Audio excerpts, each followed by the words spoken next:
విస్తరాకులు అంటే భోజనం వడ్డించడానికి ఉపయోగించే ఆకుపత్రాలు.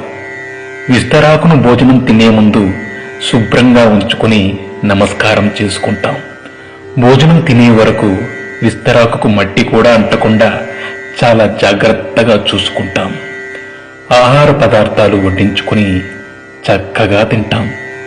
భోజనం పూర్తయ్యే వరకు ఇంత జాగ్రత్త తీసుకునే మనం తిన్న మరుక్షణం విస్తరాన్ని మడిచి దూరంగా పడేస్తాం. అదే విధంగా మనిషి జీవితం కూడా అంతే. బ్రతికి ఉన్నప్పుడు మనిషి ఎంత గొప్పవాడైనా, ఎంత గొప్పగా బ్రతికినా ఊపిరిపోగానే ఊరి బయట పారేసి వస్తాం. విస్తరాకు భోజనం తరువాత దానిని పారేసినప్పుడు కూడా సంతోషపడుతుంది. ఎందుకంటే పోయే ముందు ఒకరి ఆకలి తీర్చినందుకు సంతృప్తి పడుతుందట.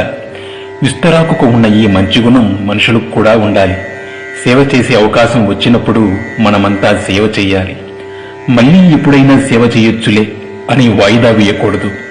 ఆ అవకాశం మళ్ళీ ఎప్పుడైనా వస్తుందని అనుకోకూడదు. ఎందుకంటే ఊపిరి ఎప్పుడు ఉంటుందో ఎప్పుడు పోతుందో ఎవరికీ తెలియదు. అప్పుడు కనీసం విస్తరాకుకు ఉన్న తృప్తి కూడా మనకి ఉండదు. ఎంత సంపాదించి ఏం లాభం? ఒక్క పైసా కూడా తీసుకుపోగలమా? కనీసం మన ఒంటి మీద బట్ట కూడా మిగలనివ్వరు. అందుకే ఊపిరి ఉన్నంత వరకు నలుగురికి ఉపయోగపడే విధంగా జీవించాలి. ఇదే జీవిత పరమార్థం. Thanks for watching. Please subscribe.